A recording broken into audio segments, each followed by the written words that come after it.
Queridísimo Hola, Carlos Jesús González desde Berlín. Querido Chuy, ¿cómo estás? bien Arturo, buenas madrugadas por allá y buenas madrugadas para todas y todos los que nos están escuchando. Ya vi que están pues en plan madrugador de historias de terror, Sí, caray. adelantándose al Halloween, pero bueno, esas nunca sobran. Digamos que todo mundo debe de tener, creo, en su vida una buena historia de misterio y de horror. Seguro tú tienes alguna. Sí, cuando era un poco menos escéptico que ahora. ¿Sabes? Con la edad y así uno como que se hace menos, eres más incrédulo en general.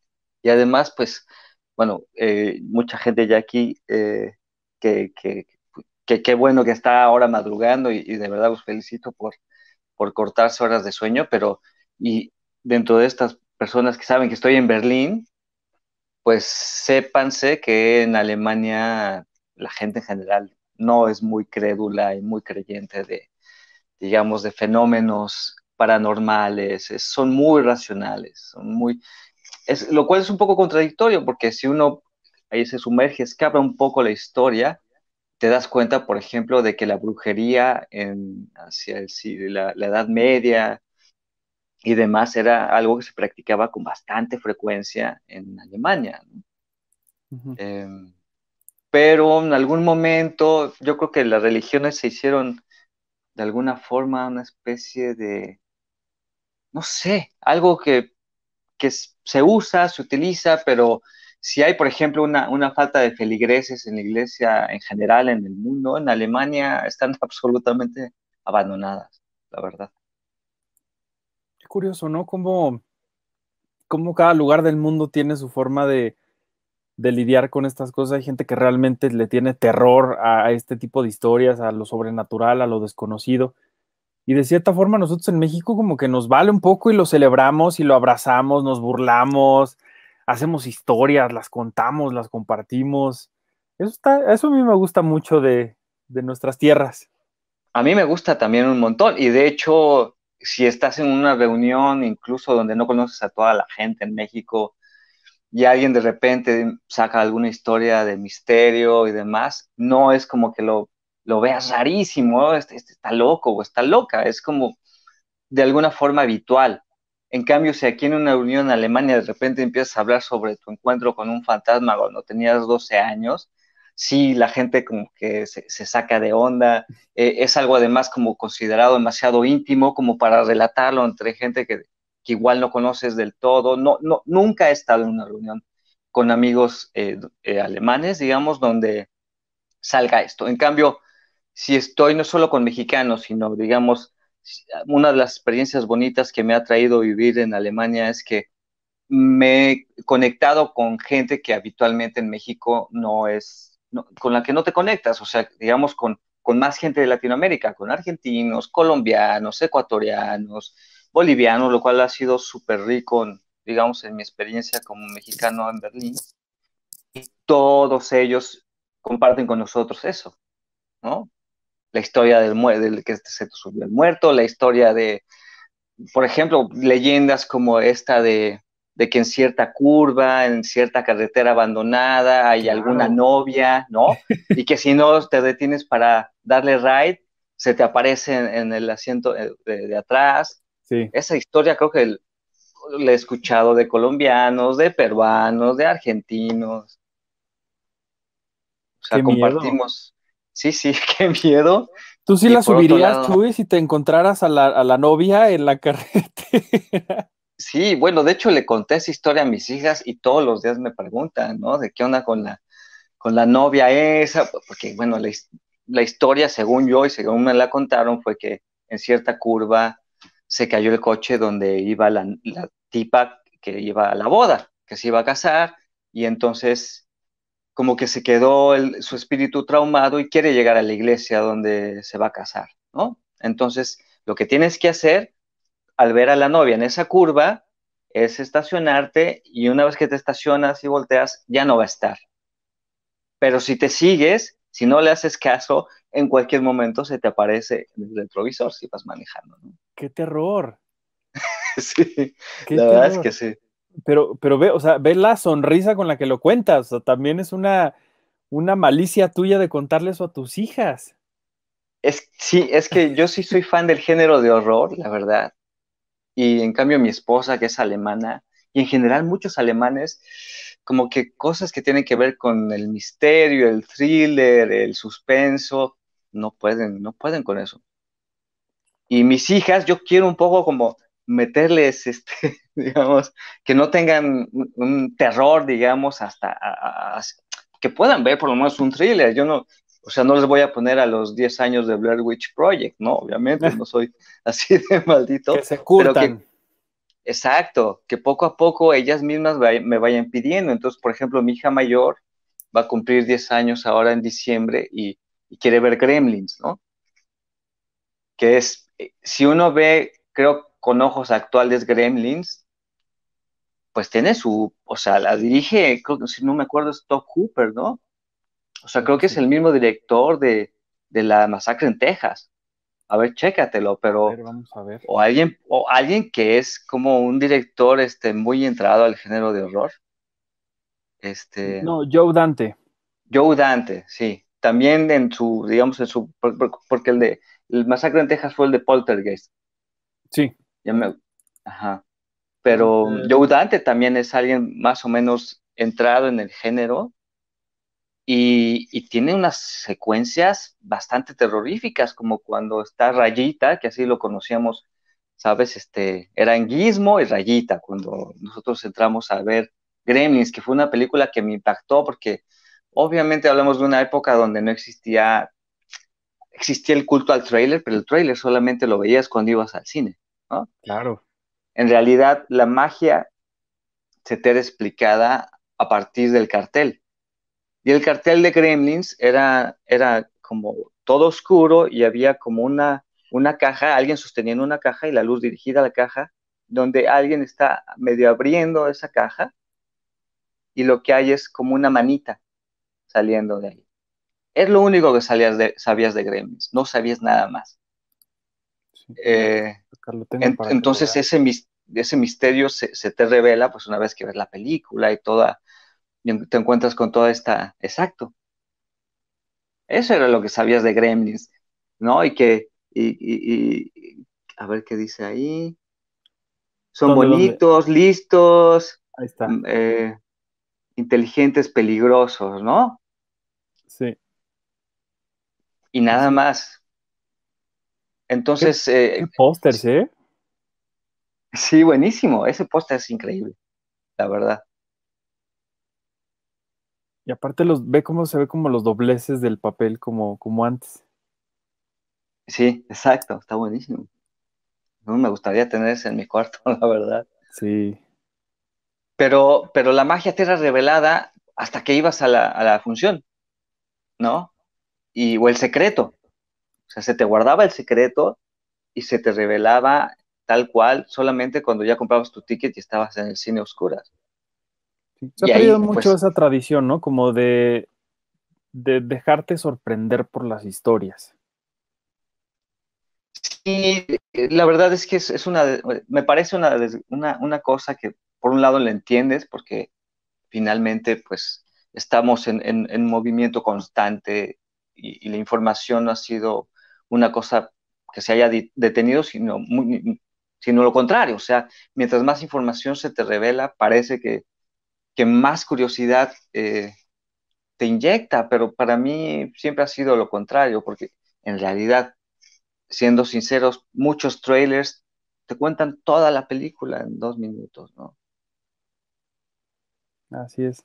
¿Has Y escuchado o has seguido la polémica que ha habido alrededor de la película de Michel Franco, por ejemplo, de Nuevo Orden, con todo esto del tráiler? bueno, sí, a nivel, digamos, redes sociales, ¿no? O sea, esta crítica, digamos, de ciertos sectores de la población en México que dicen, otra vez, ya la clasifican pues como una película clasista, pues cuando en realidad no se sabe bien, o sea, se entiende obviamente que es una distopía, plantea un mundo distópico en México en particular, donde pues parece, un poco me recordó el tráiler a esta película creo que era con Matt Damon, también futurista, donde hay unos extractos altos que viven en ciertas zonas y de repente son ocupados, digamos, por las clases populares que son absolutamente abandonadas, ¿no? Creo que es un tema que, como revela este Parásito, sin duda es un tema muy en boga, no solo a nivel mexicano, sino en todo el mundo. Digamos que lo que ha ocurrido sobre todo a partir de los 80 que entró el modelo neoliberal, sí, neoliberal, pues no otras cosas, sino el puro, impulsado por Margaret Thatcher, Ronald Reagan, sí que se ha visto un aumento de pobreza, digamos, o cada vez la riqueza en el mundo pues queda en menores cantidades de manos. Eso es cierto, y obviamente pues eso se presta pues, a reflejarlo a través de la literatura, a través del arte, a través del cine. Pero volviendo a la película de Michel Franco, pues solamente sé eso, solamente que lo único que intuyo es que aborda el tema, una distopía donde de repente una clase social se revela contra otra. Pero más no sé. Eh, y creo que es peligroso, digamos, en esta, no sé si bien o mal llamada cultura de la cancelación, pues irse a la yugular de una película que en realidad no has visto, sino solamente se te mostró, digamos, un destello, un minuto de una cosa que dura mucho más tiempo, ¿no? Claro. Te preguntaba esto porque quería hacerte un par de preguntas. Eh, Tú conoces un montón de películas, has descubierto, gracias a festivales y a oportunidades que has tenido de ver cosas que difícilmente pueden llegar a la cartelera, por ejemplo. Usualmente cuando uno está en un festival de cine, entras a una sala y te dejas llevar y descubres la película, o sea, o porque te quedaba la hora, porque estaba ahí la sala, porque encontraste boleto, es decir, se siente mucho esto que antes sucedía en el cine, ¿no? Que llegabas, pues ¿cuál está? Pues esta, pues me voy a meter, ¿no? Y yo te quería preguntar, cuéntame de alguna película que hayas descubierto así sin saber absolutamente nada de ella. Y la segunda pregunta es, a partir del tráiler y toda esta cultura también de que el teaser, del póster, del tráiler, que ya es como te están anunciando algo desde 3 años antes, algo que hayas tenido mucha emoción de ver y que cuando llegaste a la sala de cine y lo viste, te sentiste engañado por el tráiler y lo que viste no era absolutamente nada de lo que tú te habías Mm, imaginado. ok. Bueno, a tu primera pregunta, hay un montón de cintas que han sido como una sorpresa increíble. Una fue, por ejemplo, si vamos al tema comercial, pues me acuerdo que vi Shutter Island, era la quinta película del día. O sea, yo ya estaba en calidad de estropajo de zombie, ¿no? Y Como ya uno con está el en los cerebro, festivales de ¿sabes? cine. Se te seca. O sea, a mí después de la tercera película es como, de verdad, se me empieza a disecar todo el sistema neurálgico o neuronal más bien. Pero cuando empezó Shutter Island, me acuerdo con esa música que no me acuerdo quién es el autor, pero es un autor como considerado de música contemporánea, y está DiCaprio con ¿cómo se llama? Hulk, eh, Rufo, se apellida, Sí, Rufalo, ¿no? sí. Están Mark Rufalo Ruffalo. ajá, Mark Ruffalo y DiCaprio todo es oscuro y vienen en un bote y está esa música así, ¡pum!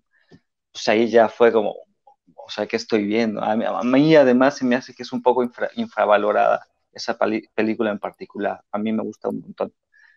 Pero bueno, eso fue un encuentro sin saber nada más que esa garantía que siempre existe, que es Scorsese. Scorsese, no, perdónenme, pero no tiene una película mala. Habrá alguna que no te guste o con la que no te sientas identificado o que consideres un poquitín más floja, pero mala, pues nada, ¿no? O sea, es como impecable. Y sin saber nada también, pues entré, bueno, sin saber nada más que tenía un restaurante del mismo nombre entré a ver Gloria de Sebastián Lelio, ¿no? Hablando como algo chiquito, que nadie sabía gran cosa más que era una película chilena.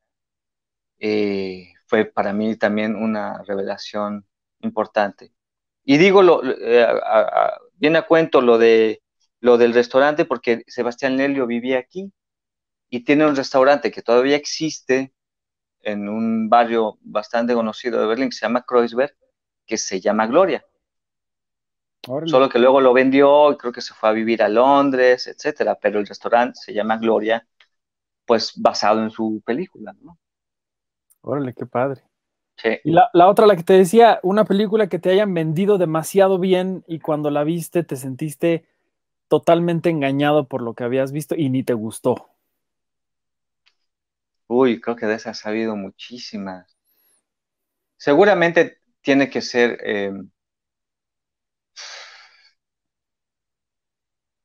yo no sé si tenga que ver también con, por ejemplo, me voy a meter, quizá me voy a, a ganar de a gratis varios enemigos, ¿no? Pero yo era ultra mega fan, muy buena parte de mi vida, de Star Wars. Mucho. O sea, era para mí lo máximo.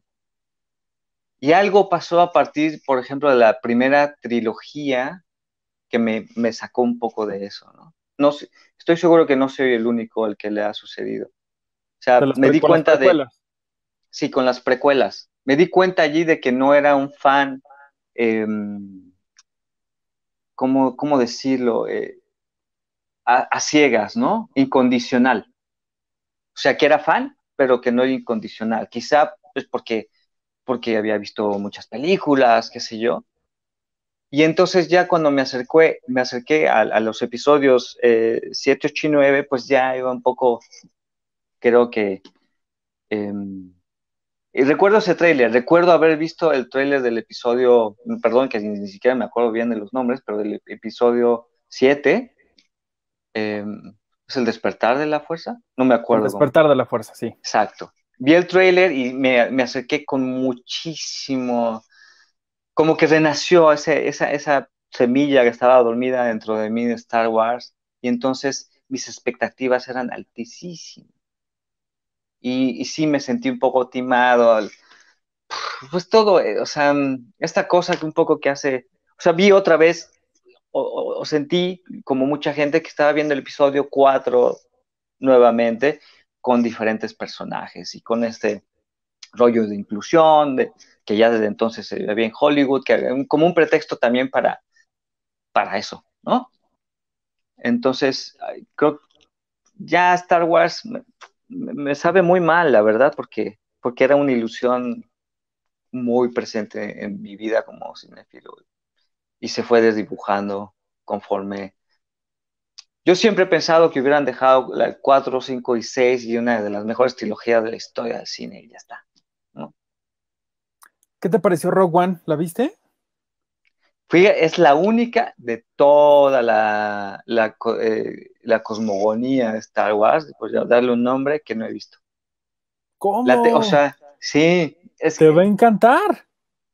la voy así, todo el mundo me dice eso. Si eres como de fan de, digamos, de la primera trilogía que hubo y de esa ambientación, ¿no? Y de esa manera de narrar, te va a gustar. Entonces, la tengo súper pendiente. He Y el visto todo episodio. lo demás, menos, o sea, hablo de películas, ¿no? No he visto de Mandalorian, tengo Disney Plus y así, pero porque tengo tantos pendientes que a eso voy, ¿no? Star Wars como que se ha ido relegando hacia otras cosas que actualmente me llaman más la atención. ¿Y el episodio 8? ¿Lo viste? ¿Te gustó? ¿No te Sí, gustó? 7, 8 y 9. El 8 me gustó, fíjate que que mucha gente vapuleó por romper con los cánones que decían de Star Wars y así, que por lo visto yo no estoy tan enterado de esos cánones tan Pues inamovibles. nadie, porque ya Ah, los cambiaron todos. exacto. A mí sí me gustó, justo porque me pareció que arriesgaba un montón. Y a mí me gusta cuando se arriesga, aunque no te salga tan bien, pero si tuviste como el impulso y las agallas para arriesgarte, creo que creo que merece por lo menos ese reconocimiento, ¿no?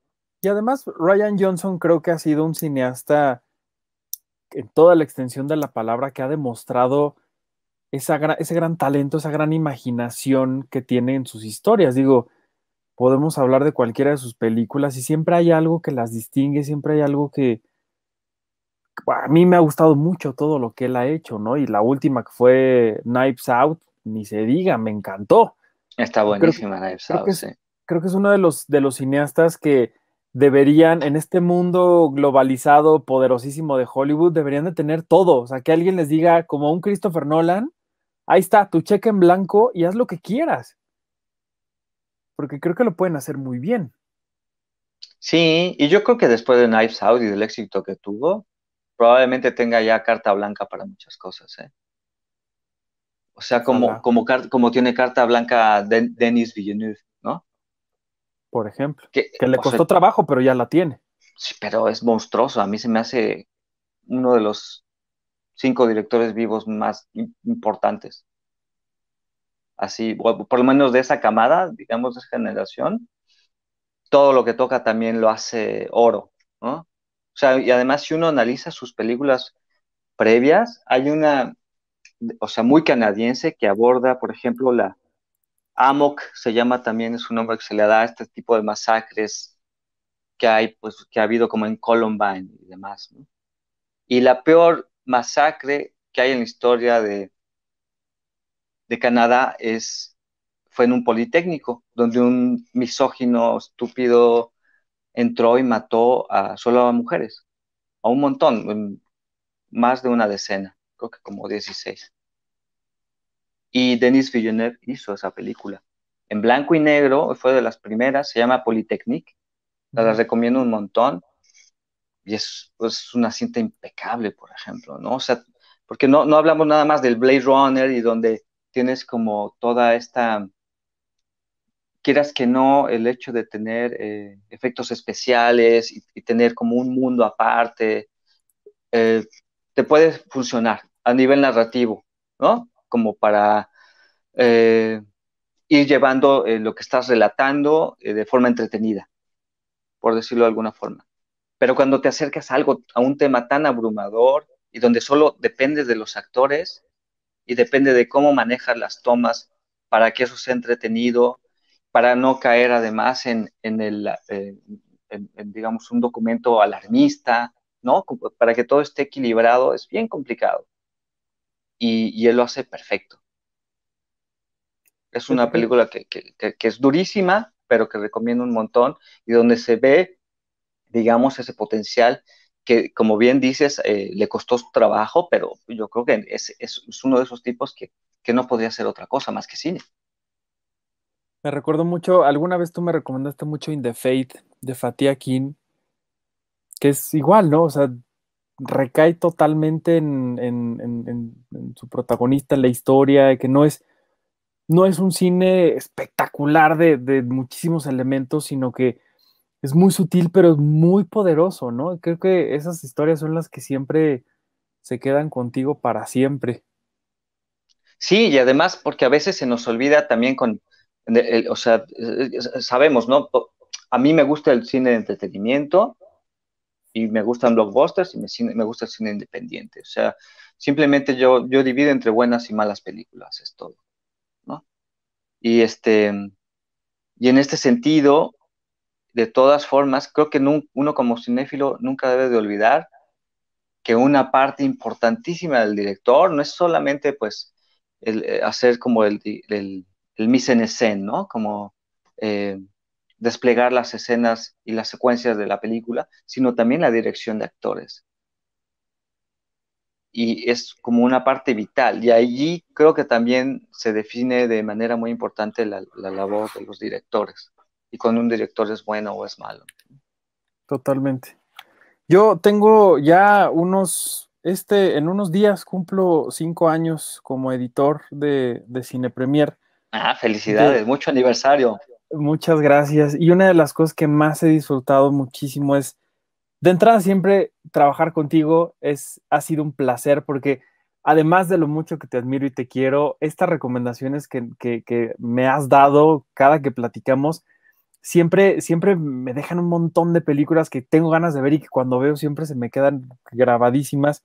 Y es esta sección, gracias a esta sección, donde Chuy nos hace un recuento de 5 películas, que en este caso en la revista de octubre de 2020, la Ah, qué revista de bonita nuestro portada. aniversario, sí, ¿verdad? Mira, Wow. en este haces un recuento de asesinos seriales de la vida real y tienes pues muchas películas. Todas las listas de Chuy, de las más recientes, están ahí en nuestro sitio y pueden ir a consultarlas. Y bueno, para hablar de estas películas que tanto nos ha recomendado y que tanto hemos disfrutado, no nada más yo, sino también Penny, que ya anda por ahí porque te quiere saludar. Ah, Y qué buena onda. entonces déjame la añado de una vez para que platiquemos los tres. Porque, ¿sí o no, Penny? Hola. Siempre que hablamos de Chuy, Uy. siempre terminamos diciendo lo increíble que es y sus buenas recomendaciones que siempre nos da. Tú lo haces desde la columna de Ciudadano Rosebud también. Exactamente, solo Chuy nos puede tener, solo para Chuy me quedo despierta en la madrugada esta vez. Muchas gracias, Penny. Y gracias por las flores, Arturo y Penny, de verdad. No, la verdad es que sí, ha habido veces, tú no nos ves, Chuy, pero ha habido veces que después de tu texto acabamos de leerlo y Arturo y yo nos paramos así en la redacción a aplaudir. Eso sí Muchas sucede, gracias. ajá, tienes tus ovaciones de pie, nada más que no las ves, pero siempre es como, y publicaríamos tus mails si nos dieras chance. Sí. Y la verdad es que sí, te queremos un montón, Chuy. Qué bueno que estás Yo acá. también. ¿Qué hora es allá? Es una hora muy razonable, ¿verdad? Son 11:35 de la mañana, sí. Ah, qué Ah, chulada. Solo que hermoso. Berlín, el clima en Berlín en otoño es de verdad, es todo un reto cada año porque no es mi estación favorita porque combina la peor mezcla que para mí existe, que es el frío y la lluvia. Y puede ser días de lluvia y frío, lluvia y frío. Prefiero que haya nieve, la verdad. O prefiero que, no, que aunque haya frío, porque tú sabes, cuando hay sol significa que las nubes no protegen del frío, digamos. Entonces, hace un montón de frío, pero está pues este típico escenario de estacional, ¿no? Porque Berlín sí es estacional, es como los libros que veíamos de primaria donde está bien marcada cada estación, ¿no? Como México en realidad es como más flat, ¿no? O sea, sí hay estaciones, pero no hay esta No, ya cosa no de... hay, ya no hay una sola, ¿no? O sea, como En que un día tienes todas. Ya, en un día tienes también. todas y tienes que cargar como muchas cosas y te tienes que ir desvistiendo como en capas, como cebolla. Sí. Y Bueno, lo luego que sí me volviendo, acuerdo es ajá, que en México las casas son muy frías y acá lo que tienes súper es que fría. todo tiene calefacción, ¿no? Cualquier lugar al que entras. Pero afuera te mueres de frío, Sí, eso sí. Uy, de hecho aquí en México a veces las casas son más frías que afuera. sí. Ese era el caso de mi casa. Oye, ahorita que estábamos hablando de que siempre nos ponemos de pie y le aplaudimos a Chuy. Sí.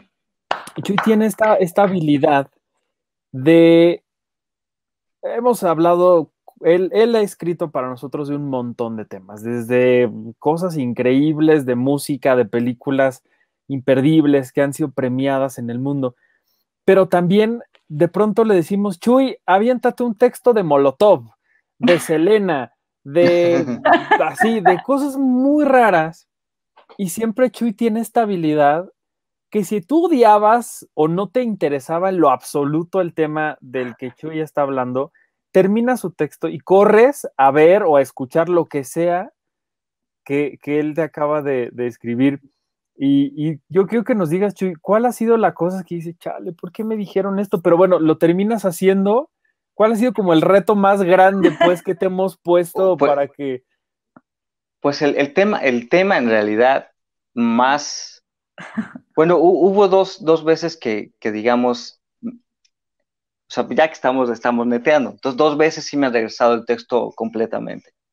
Uno fue en La Tempestad, que es esta revista que espero que continúe, que es de literatura y arte, que llevaba muchos años, o lleva muchos años, y el editor es muy amigo mío, allí hice una reseña sobre un concierto de The Cure, pero el tono no tenía que ver con la revista, para nada. O sea, lo hice como más banda, digamos, más, y era algo que tenía que ser bastante más sutil. Y me di cuenta, es de esos que cuando lo mandas dices, Algo no no sé estuvo si bien. algo no, y efectivamente Nicolás Cabral, que es el editor, me lo regresó, me dijo, y lo reescribí y bueno, ya era completamente distinto, pero el otro fue para Cine Premier. Cuando estaba de subeditor César Albarrán, que ahora está en Australia, ¿no? Es un profesor Y que ahora. al rato va a estar con Iván. Ah, qué buena onda. Sí. Es muy Por amigo acá. mío, a César lo conocí, es una de esas amistades como ustedes que valoro muchísimo y que llegaron a mí gracias a Cine Premier. Y con él tengo pues whatsappeo a cada rato y el otro día me enseñó las plantas que tiene en su casita en Melbourne y qué sé yo, tiene ahí sembrado salvia y perejil y entonces ahí me hizo un recorrido de todas Órale. las Qué plantas, pues, bonito. el orégano que tiene, etcétera, y tiene 2 niños y está ahí en Melbourne, está encerradísimo porque en Melbourne la cuestión de la pandemia está durísima y las restricciones dictadas por el gobierno también y que tienes que seguir a rajatabla, no como aquí en Berlín que son como recomendaciones, pero todo el mundo puede salir. En Melbourne no es así. Pero bueno, a César lo conocí en ese entonces y una vez me recomendó. Hay un género con el que de verdad no puedo en el cine. Y ese género, a excepción del Señor de los Anillos, pues es como de fantástico, medieval, dragones, mundos Épico. épico. De verdad, lo he intentado muchas veces. Game of Thrones, ¿lo viste? Sí, hoy me estoy haciendo enemigo de muchos fans de Star Wars y también me voy a hacer enemigo de la gente que es fan de Game of Thrones. Lo siento, de verdad lo he intentado. Quiero que sepan que lo he intentado. Pero esos mundos de, qué sé yo, Dungeons and Dragons, ¿no? Que tiene que ver con ese juego y Tolkien lo respeto un montón y la trilogía, la primera, ¿no? Porque ya al Hobbit ya no llegué, obviamente, pero la primera trilogía sí me gustó un montón, ¿no? La del Señor de los Anillos como tal me gusta mucho, pero no puedo, más allá de, fue como mi límite. Entonces, en cierta ocasión, de hecho no un set visit, fue un junket. Además hice un junket en Londres, creo, sobre la segunda película de Narnia, El Príncipe Caspian. O sea, nos enseñaron un extracto, además todavía con green screen, ¿no? Y entrevisté al flaquillo ese que es el Príncipe Caspian, que creo que no ha vuelto a aparecer en nada destacable. Sí, No me acuerdo cierto. ni. Ajá. Muy guapillo y así, muy inglés, de estos flacos así, pero estaba muy nervioso, me acuerdo. Y creo que fue solo él a quien entrevisté esa vez. Pero un poco aterrizar ese junket y hablar sobre un mundo que a mí no me gusta nada, sí, me salió un texto horrible. O sea, César me dijo, solamente, o sea, me dijo, corrige esto y esto, y me dijo, ¿no te gusta el género? Le dije, no, la verdad, lo detesto. Entonces ya, obviamente, no, sí, o sea, ustedes mismos me han visto, nunca te ha propuesto, Arturo, hacer una columna sobre algo relacionado con estos mundos fantásticos, digamos. Qué bueno que me dices, ya tengo tema para el próximo Sí, mes. sí, Sí, ya veo, ya veo. exactamente. Quizá haya algo después en el futuro que cambie mi punto de vista, pero no, yo creo que es como eso, hablando de géneros, hay gente que no puede con determinados géneros, ya sea porque le da mucho miedo, por ejemplo, la gente con el género de horror, o, o el género policíaco, o películas de guerra. Hay muchísima gente a la que no le gustan las películas No de le guerra, gusta. o dramas carcelarios que a mí me encantan, que es un poco morboso, la verdad, ¿no? Pero A mí me pasa con el género western, pero mi prejuicio hacia el género western es es quizá muy pueril, pero es que no me gusta que haya tanto polvo.